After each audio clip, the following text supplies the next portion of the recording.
बड़ी खबर आ रही है राघवन में। इस खबर को पहले दर्शकों तक पहुंचा दूं।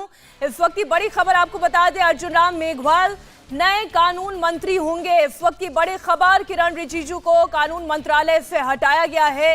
अर्जुन राम मेघवाल को नया कानून मंत्री नियुक्त किया गया है। इस वक्त की बड़ी खबर आपको बता दें, किरण रिजिजू जो कि अब तक कानून मंत्रालय का प्रभार संभाल रहे थे, अब अर्जुन राम मेघवाल को यह जिम्मेदारी दे दी गई है। इसके पीछे कारण क्या है, इसका हम थोड़ा सा और इंतजार कर रहे हैं। लेकिन बड़ी खबर आपको बता दें, किरण रिजिजू अब कानून मंत्री नहीं है, उनकी जगह अर्जुन राम मेघवाल को कानून मंत्रालय दिया गया है। अर्जुन राम मेघवाल जो कि राजस्थान से आते हैं, राजस्थान के राजनीति को भी समझते हैं, अर्जुन राम मेघवाल को कानून मंत्रालय की जिम्मेदारी दी गई है। हमारे सहयोगी देवेंद्र पराशर इस बड़ी खबर पर जुड़ गए हैं।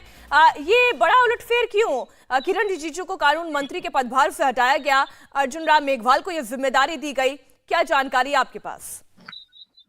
देखिए, उलटफेर के बारे में सिर्फ कयास या अंदाजा ही लगाया जा सकता है, क्योंकि कोई स्पेसिफिक जानकारी स्वाभाविक तौर पर ऐसी चीजों में नहीं दी जाती। जो स्टेटमेंट आया है हमारे पास भारत सरकार के राष्ट्रपति के द्वारा, उसमें सिर्फ ये बताया गया है कि किरण रिजिजू को अर्थ साइंसेज मिनिस्ट्री की जिम्मेदारी दी गई है और अर्जुन मेघवाल जो कि फिलहाल में संसदीय कार्य राज्य मंत्री है, वो अपनी जो मौजूदा मंत्रालय है उनके पास, उसे तो वो संभालते ही रहेंगे। उसके अलावा इंडिपेंडेंट चार्ज भारत सरकार के कानून एवं न्याय मंत्री के तौर पे, जो कि ट्राइबल कम्युनिटी से आते हैं, राजस्थान के हैं, पूर्व नौकरशाह है। आपको याद होगा कि पहले वो वित्त मंत्रालय में भी थे, एमओएस फाइनेंस थे, और कुल मिलाकर एक बहुत बड़ा सरप्राइजिंग एलिमेंट के तौर पर इसे देखा जा सकता है। संभव है कि किरण रिजिजू को लेकर हाल के दिनों में जिस प्रकार से जुडिशरी के साथ बहुत सारी चीजें चल रही थी, हो सकता है कि उसके चलते ये फैसला किया गया। मैं आपसे ये जानना ही चाह रही थी कि देवेंद्र की हाल के दिनों में जुडिशरी के साथ एकदम हेड टू हेड जिस तरीके के कमेंट आए, वो वाकई में अभूतपूर्व थे। इससे पहले चर्चाएं होती थी, लेकिन इतने डायरेक्ट स्टेटमेंट्स आ जाना, क्या ये भारी पड़ गया है किरण रिजिजू के लिए? देखिए, पक्के तौर पे तो नहीं कह सकते। जैसे कि पहले मैंने कहा कि इस बारे में सिर्फ चर्चाएं होंगी, कयास लगाया जा सकता है, अनुमान लगाया जा सकता है, लेकिन निश्चित तौर पे वो सारी चीजें ऐसी हो रही थी जो कि शायद प्रधानमंत्री नरेंद्र मोदी की कार्यशैली से बहुत ज्यादा मेल नहीं खाती।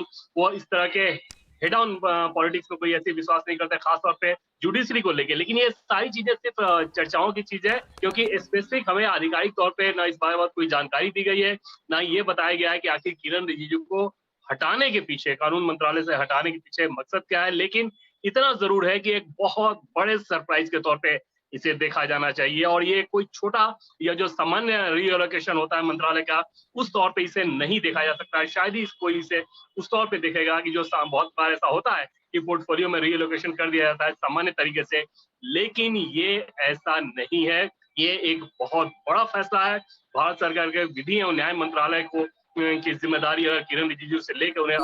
लेकिन देवेंद्र, पिछले कुछ पोर्टफोलियोज की अगर बात करें तो किरण रिजिजू का जब पिछली दफा भी पोर्टफोलियो चेंज किया गया था तो बड़ी हैरानी हुई थी, क्योंकि वो अपने मंत्रालय में बड़ी अच्छी तरीके से, कम जनता के बीच में तो दिखाई दे रहा था कि बड़े अच्छे से जिम्मेदारी वो खेल की संभाल रहे थे।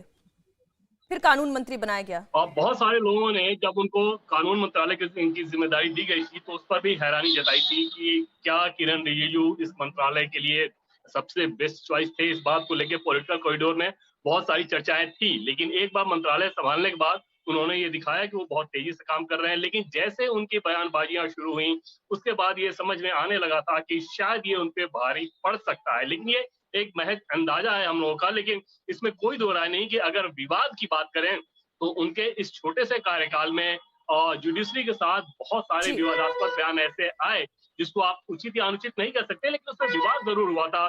थोड़ा सरप्राइज होता था कि इतना हेड ऑन क्या। वैसे भी ये देवेंद्र, किसी एक के लिए कुछ उचित है, किसी दूसरे के लिए वही चीज अनुचित है।